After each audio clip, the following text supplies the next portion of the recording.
மேடை அந்த குழந்தையோட திறன்கள் வருங்காலத்துல அது பெரிய கவிஞனாகவோ இல்ல பெரிய பேச்சாளராகவோ இல்ல எந்த துறையில் அந்த குழந்தை வந்து சிறப்பா வரப்போகுதுங்கிறத இந்த மேடை நிர்ணயிக்கும். சரிங்களா? பெத்த தாய் அந்த நொடியில் பிறந்தது போது நீங்க செஞ்ச ஒரு இதை விட அந்த குழந்தைய வளர்க்கறதுக்காக அவர் கொடுக்குற இந்த மேடை வந்து அந்த குழந்தையோட எதிர்காலத்தை நிர்ணயிக்கும். அத ஒரு என்ன சொல்றது, இந்த ஒரு சமுதாய தொண்டுல அவரை ஈடுபடுத்தி கொண்டு அதை செய்யறதுக்கு கடவுள் என்றுமே அவரோட துணை இருந்து அதை ஜெயபிரதர்ஸ் நற்பணி பண்றோம். இது மேன்மேலும் வளர்ந்து நல்ல ஒரு இளைஞர்களுடைய வருங்காலத்துக்கு உதவி செய்யக்கூடிய வகையில் அவங்கள திறன்களை கொண்டு வரக்கூடிய வகையில் அமையணும்னு சொல்லி இறைவனை வேண்டி பேச வாய்ப்பளித்தமைக்கு நன்றி கூறி விடைபெறுகிறேன். நன்றி, வணக்கம். Festival of Tamil Nadu. It is celebrated for 4 days in the month of January. The 4 days are Pogi Pongal, Surya Pongal, Mattu Pongal and Kanu Pongal. On the day of Pogi festival, people clean their homes and prepare it for the festival. People celebrate Surya Pongal by boiling freshly harvested rice with jaggery in a new clay pot. On this day, people wear new clothes and they draw kolam outside their house.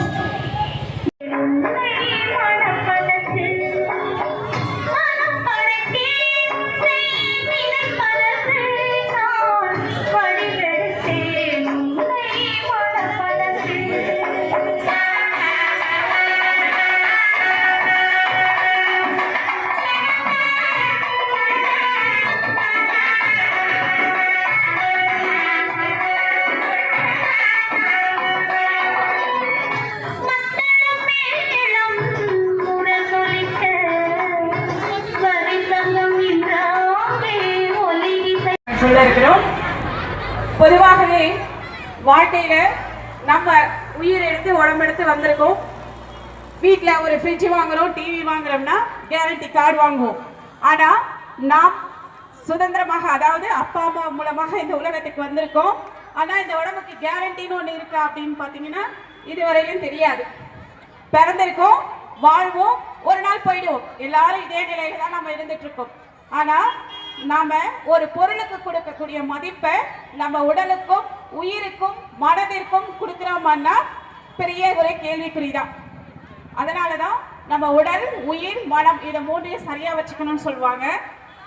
அதுக்கு மேல ஒரு விஷயம் என்னன்னா, நம்முடைய கடமைகளை சரியா செய்யும் போது இது அனைத்தும் சரியாக இருக்கணும். தான், குடும்பம், சுற்றம், ஊர், உலகம்னு சொல்லுவாங்க. முதல்ல நம்ம உடம்ப சரியா வச்சுக்கணும். எத்தனை பேருக்கு நோய் நொடி இல்லாம ஹாஸ்பிட்டல் போகாம இருக்கிறீங்க? கை தட்ட முடியுமா? சின்ன பிள்ளைகளை தவிர பெரியவங்க அதிகமா தூக்கல இல்லைங்களா? அதே மாதிரி எல்லா வசதி வாய்ப்புகள் இருந்தாலும் நான் நிம்மதியா இருக்கேன், படுத்த உடனே தூங்கிறேன் யாராவது இருக்குமா? அதே பாத்தீங்கன்னா கொஞ்சம் பேரு தான். ஆனா நம்ம எல்லாராலையும் உடம்பு, மனசு, உயிர் இதை சரியா வச்சு வாழ முடியும் 120 ஆண்டுகள் வரைக்கும். அப்படி வாழக்கூடிய ஒரு நிலையை தான் யோகா கலை கற்றுக் கொடுக்குது. முடிஞ்சவங்க எல்லாரும் வந்து கத்துக்கலாம். அதே மாதிரி இன்னைக்கு ஏற்பாடு செய்திருக்கக்கூடிய ஜெயபிரதர்ஸ் இந்த ஒரு நிகழ்ச்சிங்கிறது ஒரு அருமையான நிகழ்ச்சி. ஏன்னா அங்கீகாரங்கிறது உலகத்துல மிக மிக முக்கியம். உங்க எல்லாருக்குமே தெரியும். இப்ப நீங்க பாத்தீங்க, சின்ன பிள்ளைகள்ல இருந்து பெரியவங்க வரைக்கும் எல்லாரையும் திறமைகளையும் பாராட்டி சின்ன விஷயம்தான். அங்கன்வாடி ஸ்கூலுக்கு போகக்கூடிய குழந்தைகளை கூட கூப்பிட்டு ஒரு அவார்ட் கொடுத்து அவங்களுக்கு ஒரு பாராட்டை கொடுக்கும் பொழுது அவங்களுடைய மனதுக்குள் ஒரு சந்தோஷம் ஏற்படும். அந்த சந்தோஷம் தான் அவங்க வளர்றதுக்கு ஊக்கத்தை கொடுக்கக்கூடியதாக இருக்கும்.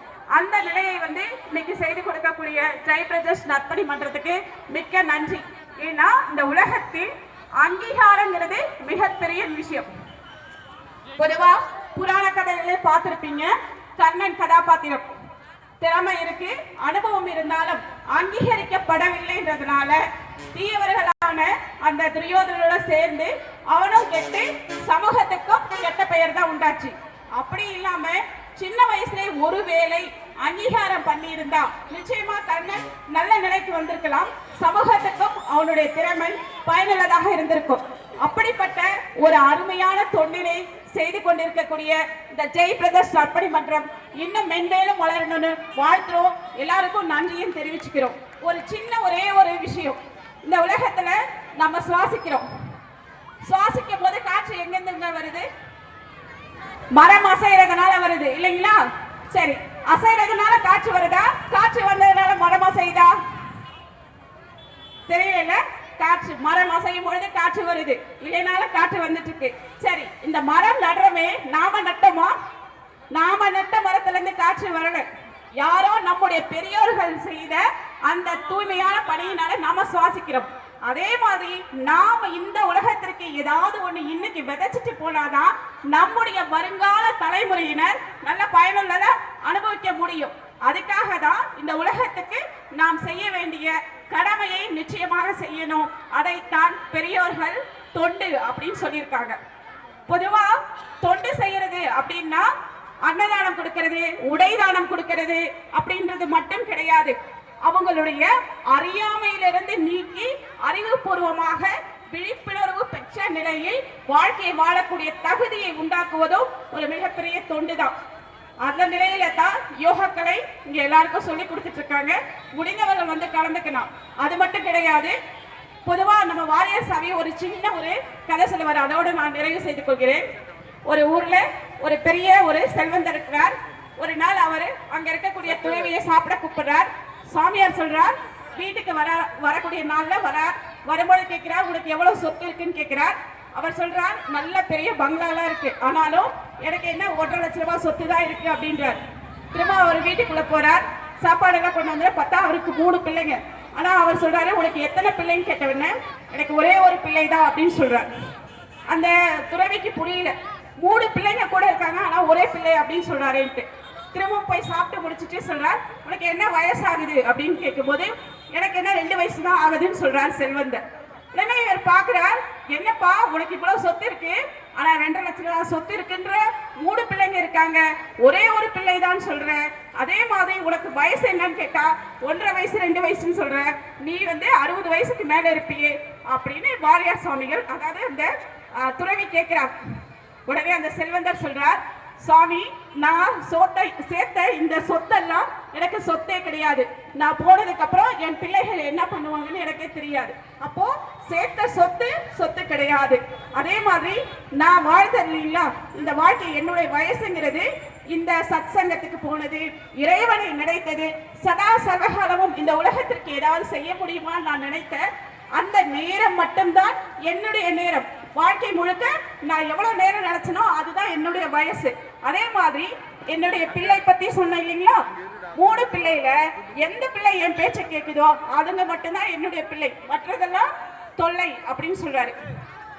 அதுல இருந்து நம்ம தெரிஞ்சுக்க வேண்டியது ஒரே ஒரு விஷயம்தான், சேர்த்ததெல்லாம் சொத்தாகாது, பெற்ற பிள்ளைகள் எல்லாம் பிள்ளைகளாகாது. எந்த பிள்ளை நம் பேச்சை கேட்டு இந்த உலகத்திற்கு நன்மையும் அறத்தையும் செய்தோம் அது மட்டும் தான் பிள்ளை, மற்றது தொல்லை. அதே மாதிரி வாழ்ந்த வாழ்க்கைங்கிறது நாம் எந்த அளவுக்கு இந்த உலகத்துக்கும் நமக்கும் நன்மை செய்கிறோமோ அது மட்டுமே ஒரு நம்முடைய வாழ்க்கை அப்படிங்கிற நிலையில நாம் தெரிந்து நம்முடைய வாழ்க்கையை உடம்பு மனசு வாழ்க்கை அறமும் இறையுணவும் பெற்று நலமோடு வாழணும்னு கேட்டு நிறைவு செய்து கொள்கிறேன். நன்றி, வாழ்க வளமுடன்.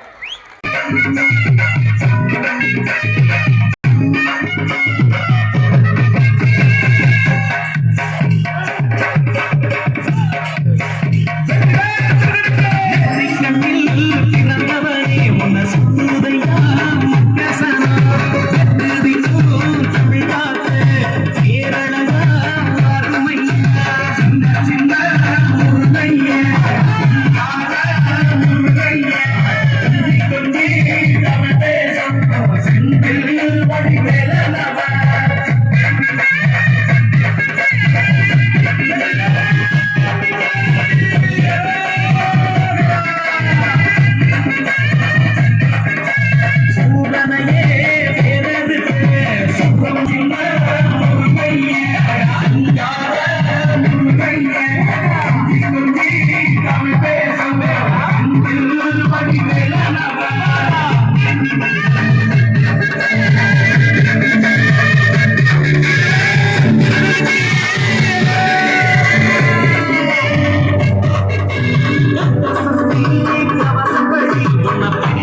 பூச்சி கொட்டு வர அருமாறி ஆடி வர கலகலன்னு ஓடி வர கோலவழி காளி வர குங்குமத்தை ஏந்தி வர சுடலவன காளி வர சூறையிட்டு ஓடி வர வழிவிடுங்க வழிவிடுங்க வழிவிடுங்க வழிவிடுங்க வழிவிடுங்க வழிவிடுங்க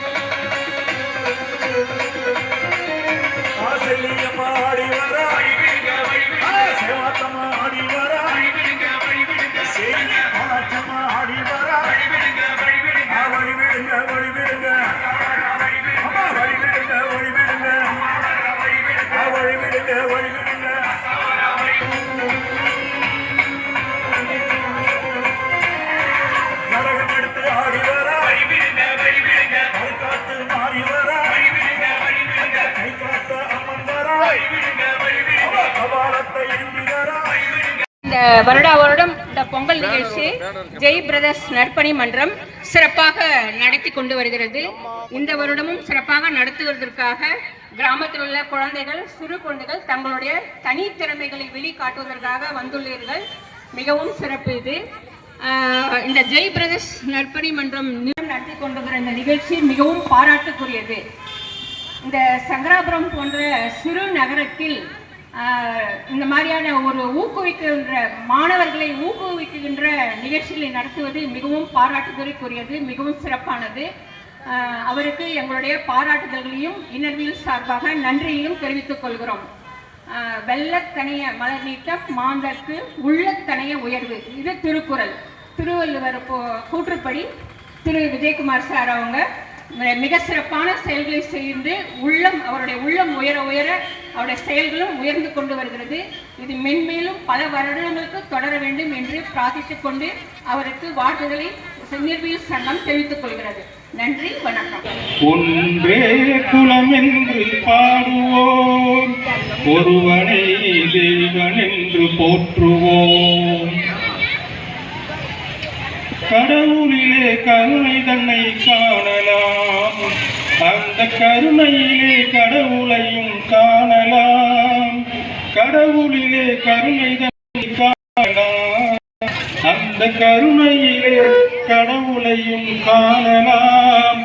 நல்ல மனசாட்சியே தேவன் அரசாட்சியாம், அங்கு ஒருபோதும் மறையாது அவன் காட்சியாம். ஒன்றே குலம் என்று பாடுவோம், ஒருவனே தேவன். வாழ்க வளமுடன் உங்கள் சார்பாக வாழ்த்துகின்றேன்.